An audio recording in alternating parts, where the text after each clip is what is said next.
2025 was a big year for the Supreme Court as they considered several challenges to President Trump's agenda, including firing of federal workers, his mass deportation plan, and transgender military ban.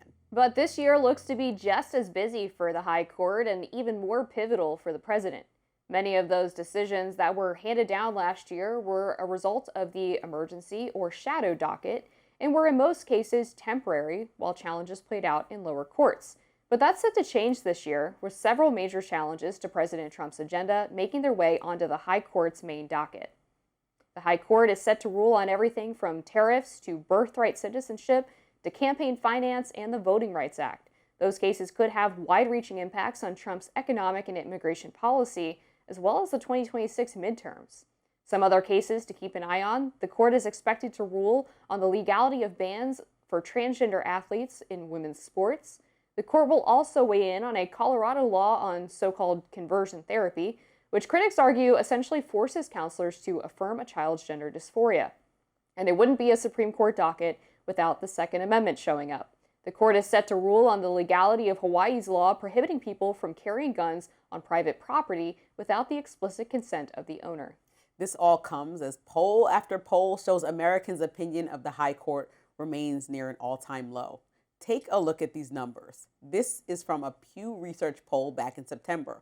Only half of Americans hold a favorable opinion of the Supreme Court. Compare that to 5 years prior, 70% had a positive view of the court. The favorability of the court dips even further along party lines. Just 26% of Democrats say they have a favorable view, compared to a whopping 71% of Republicans.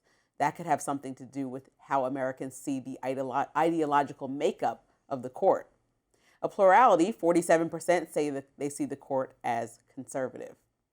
And 44% is middle of the road, which is interesting. Obviously, there is a conservative majority right now. But one thing I find interesting about conversations about the Supreme Court is that in 2024 and 2025, the vast majority of cases were decided either unanimously or 8-1. And so it kind of cuts against this idea that this was just a very partisan or ideological court. Now, all of that being said, we have some big cases coming up this year. A few that I'm keeping an eye on are birthright citizenship, the tariffs, and then these questions about what the ACLU calls gender-affirming care. Yeah, so let's kind of go through them. With birthright citizenship, so my perspective is that this is protected by the 14th Amendment and it should be upheld. It's been upheld for more than a century. A lot of people feel that if you get rid of birthright citizenship, it will cause mass chaos because it will create this permanent underclass of people that have been living here as a citizen. We'll have to now comb through birth certificates to figure out who's allowed, who can stay, who can go. It also, I think, won't stop illegal immigration. It will create actually millions of new illegal immigrants that were born here. And there's also, from what I understand, fewer than 7,500 births out of the 4 million annually are people that came here just to have a baby. And so if we think about the idea that people are just coming to America to have their kids as opposed to coming to America to find freedom or escape something from their home country or whatever migrants come here for, a lot of it is not just to have a baby. And if we think about putting that onus on all the people that have had. So do we go back like 3 generations? If your grandma's grandma came here and had you and was from another country as an illegal migrant, do all 3 generations now have to go back to whatever home country, even though all they've known is America for 3 different generations? I mean, I think that it would just open this unending Pandora's box. Yeah, my understanding of the executive order that Trump signed was that it actually grandfathered in people who had been granted birthright citizenship previously, but would prevent future cases of people who are not permanent residents or American citizens having children, that those children would not then be granted birthright citizenship. The Wall Street Journal published an article about a month ago about how actually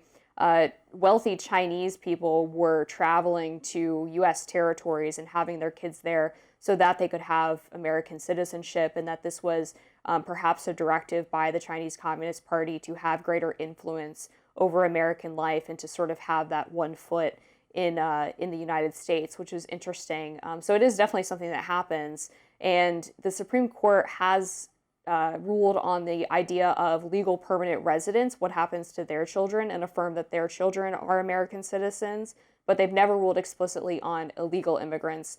and what the 14th Amendment means for their children. So I think regardless of what the outcome is, this will be very clarifying for everyone who has had questions about this for decades.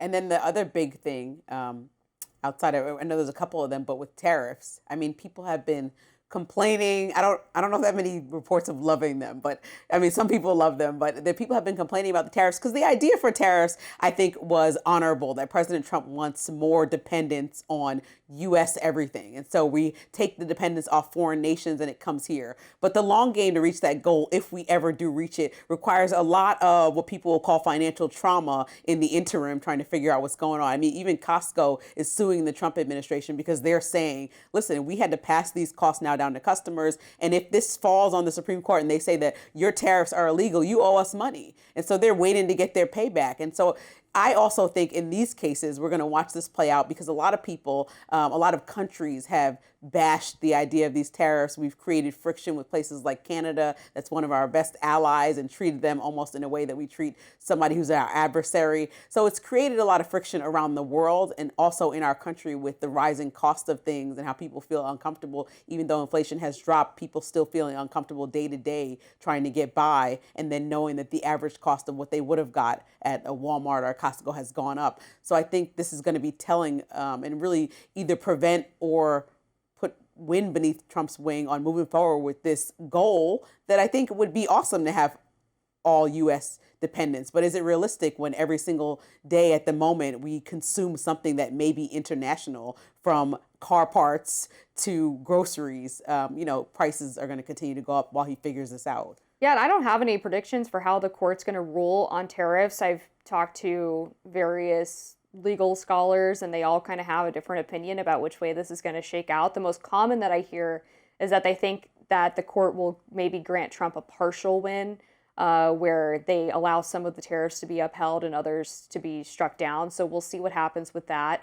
I think where Trump went wrong on the tariffs is really things were kind of chaotic in how he was implementing tariffs and then pulling them back. And sure, negotiation processes happen, but I don't think there's been a ton of clarity. And for businesses that are trying to plan out a future in the United States, it's difficult to secure investment or to make the decision to build factories if the tariff policy is changing on a day-to-day basis and you really don't know what the future is going to look like. And I think the tariffs should be targeted and focused on things that are really important for American national security, things like pharmaceuticals, steel. You mentioned auto parts. That's a big one. Just if we go back to looking at, World War II, we had the ability to basically transition all of these factories that were making things in the United States because of the Industrial Revolution and turn them into things that could produce goods for war in the military. And we don't have that capability now. And so I think as we look at an increasingly unstable world with rising geopolitical threats from Russia and China, not having the ability to manufacture things in the United States is a great concern to us. And then there's a transgender. I know we only have a couple seconds, but you want to kind of sum up your perspective on that one because that was the big deal for you. We talked about. Yeah, we have the suppose I don't call it gender affirming care. I call it sex changes for children. Whether or not those bans can be upheld, as well as whether men can participate in women's sports. And then there's this separate case about counseling and whether Christian counselors in Colorado should be required to affirm a child's gender identity, or if they are allowed to try to counsel them to accept the body that they were born in, the sex that they were born as.